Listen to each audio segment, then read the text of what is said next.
हरे कृष्णा। सभी का स्वागत है। श्रीमद् भागवत कथा आप श्रवण कर रहे हैं। श्री व्यास देव के द्वारा इसमें बड़ा ही दिव्य ज्ञान दिया गया है। सूत जी महाराज के द्वारा हम ये ज्ञान सुन रहे हैं। इसमें श्री प्रभुपाद जी ने सूत जी के उस ज्ञान को हिंदी में अनुवाद किया जिससे हम आसानी से समझ सकते हैं। तो हम चौथे अध्याय पर आ गए हैं। इसमें श्री व्यास देव जी का प्राकट्य हो रहा है। कल वाले एपिसोड में हमने ये जाना था कि श्री व्यास देव जी कब जन्मे थे। इसमें बताया गया है कि वैवस्वत मनु के समय, जब ये कलयुग होता है, सतयुग होता है, द्वापर युग होता है, त्रेता युग होता है, ये 4 युग हैं। इन्हें हम चतुर्युग कहते हैं। तो इनका कालक्रम चलता रहता है कि पहले सतयुग आएगा, फिर द्वापर, फिर त्रेता और फिर कलयुग। ये क्रम होता है। लेकिन कभी कभी ऐसा हो जाता है कि त्रेता द्वापर से पहले आ जाता है, उसे कहते हैं अतिक्रमण। तो जब ये चक्र चल रहा था 4 युगों का कि कलयुग हुआ तो उसके बाद फिर से सतयुग हुआ, फिर चक्र चला, फिर कलयुग आया, फिर सतयुग आया, फिर द्वापर आया, फिर त्रेता आया। इस तरह से जब ये चक्र चलते रहते हैं, तब जब इनका 28वां चक्र था वैवस्वत मनु का, जो अभी मनवंतर चल रहा है, 7वां मनवंतर चल रहा है, 7वां मनवंतर वैवस्वत मनु का है। इसके जब 28 चक्र हुए इन 4 युगों के, तब अतिक्रमण हो गया। त्रेता युग पहले आया, द्वापर बाद में आया। और जब ऐसा होता है तब भगवान भी अवतरित होते हैं। और इसी समय कह रहे हैं कि उस 28वें चक्र में जब अतिक्रमण हुआ तब श्री व्यास देव जी जन्मे थे। और उनके पिता का नाम पराशर और उनकी माता का नाम सत्यवती, जो वसु की पुत्री थी। तो इस तरह से श्री व्यास देव का जन्म अब हो गया है। आगे सूत जी महाराज व्यास देव के बारे में और क्या बताएंगे, हम वो जानेंगे। उससे पहले हम भगवान श्री कृष्ण की छोटी सी वंदना कर लेते हैं, उनका गुणगान करते हैं। आप सभी इसमें सम्मिलित होइए और पूरे भाव और श्रद्धा के साथ भगवान का गुणगान कीजिए। हरे कृष्णा। हरे कृष्णा, हरे कृष्णा, कृष्णा कृष्णा हरे हरे, हरे राम हरे राम, राम राम हरे हरे, हरे कृष्णा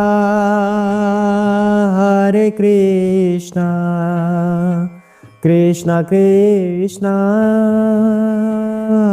हरे हरे, हरे राम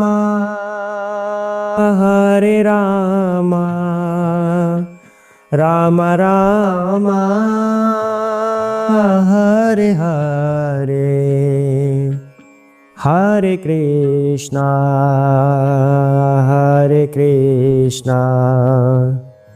कृष्णा कृष्णा हरे हरे, हरे राम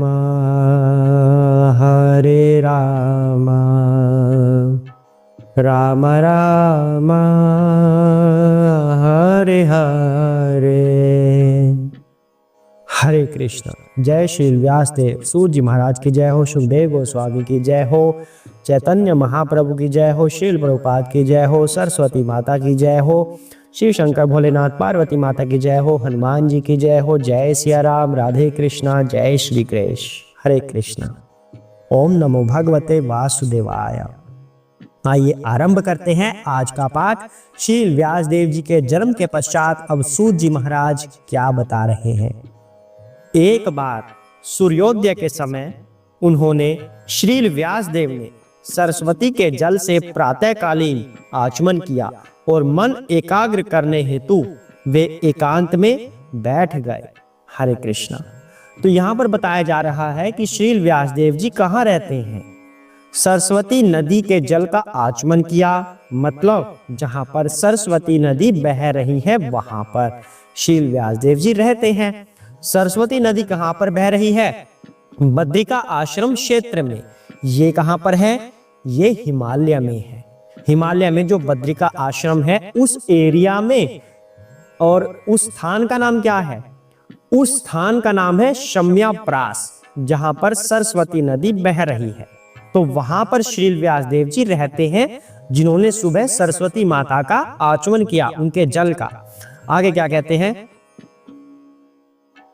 महर्षि श्रील व्यासदेव ने युग के कर्तव्यों में दोष देखे। काल की अदृश्य शक्ति के कारण पृथ्वी पर विभिन्न युगों में ऐसा होता है। हरे कृष्णा। जो श्रील व्यासदेव जी हैं वो मुक्त आत्मा है। जैसे आज हम ज्योतिषियों को जानते हैं कि वो हमें वर्तमान की, भूतकाल की, भविष्य की कुछ बातें बता देते हैं, जैसे सूर्य ग्रहण कब होगा, इस तरह की बातें वो बता सकते हैं। वैसे तो भविष्य केवल भगवान को पता है, किसी और को नहीं, पर ज्योतिषी कुछ ग्रहों के अनुसार ये बताते हैं कि उस समय पर ये ग्रह कहाँ पर होगा, कुछ गणित होता है। तो इस तरह से जो श्रील व्यासदेव जी हैं वो मुक्त आत्मा है और वो भविष्य भी देख सकते हैं। वो इन ज्योतिषियों से कहीं ज्यादा ऊपर है, वो भगवत भक्त हैं और इस तरह का भविष्य वो बता सकते हैं। तो उन्होंने देखा कि आगे कलयुग आने वाला है और कलयुग में क्या होगा? सब कुछ खराब खराब ही होगा। जो काल की शक्ति होगी वो सब कुछ क्षीण कर देगी। और क्या कहते हैं?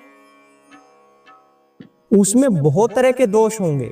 जो इस चतुर्युग का लास्ट वाला युग होता है, कलयुग, उसमें बहुत सारे दोष मिलेंगे। लोगों की आयु कम हो जाएगी, लोगों का आचार व्यवहार सही नहीं रहेगा।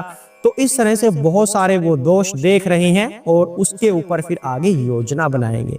अगले श्लोक पे चलते हैं। क्या कहते हैं?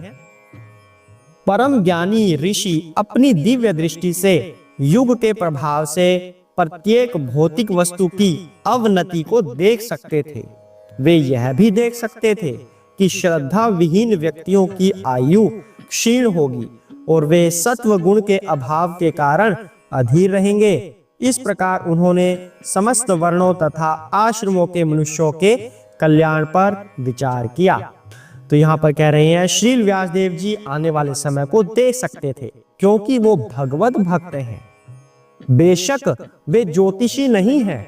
ज्योतिषी तो अपने मैथमेटिक्स से बताते हैं कि कब क्या हो सकता है, लेकिन श्रील व्यासदेव जैसे जो भगवत भक्त होते हैं वो अपनी आध्यात्मिक शक्ति के बल पर आने वाले समय को देख सकते हैं, जबकि आम ज्योतिषी आने वाले समय के बारे में नहीं बता सकते।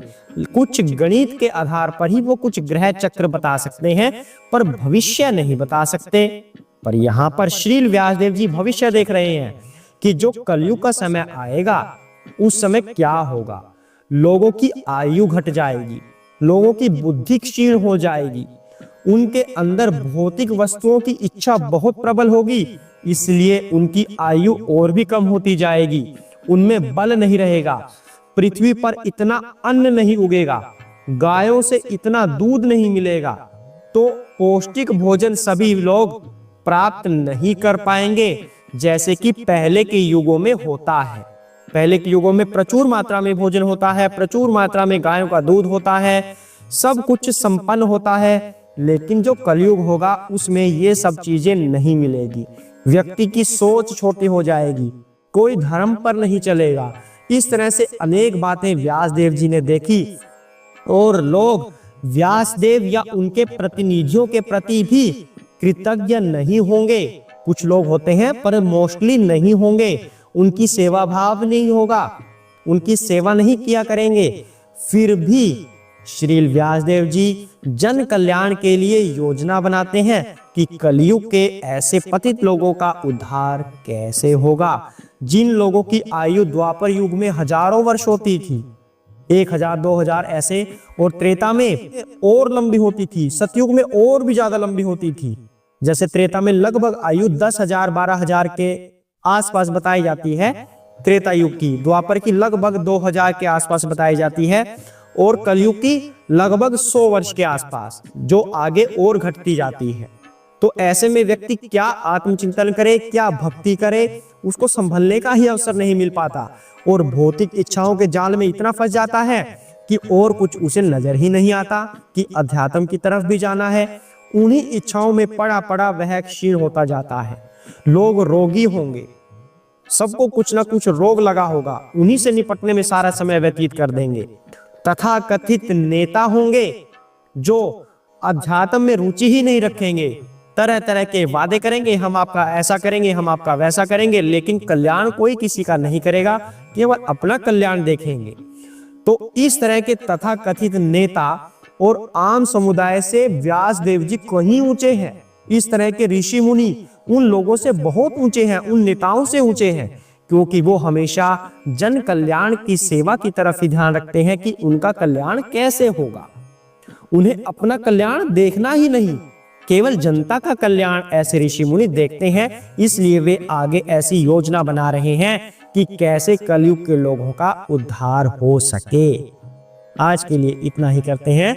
आज हम देख रहे हैं कि व्यास देव जी का जन्म हो गया है और वो लोगों के कल्याण के लिए चिंतित है कि जो आने वाला समय है, कलयुग का जो समय है, उसमें लोगों का उद्धार कैसे होगा। हरे कृष्णा। इतना ही करते हैं, इसका ठीक से अध्ययन कीजिएगा।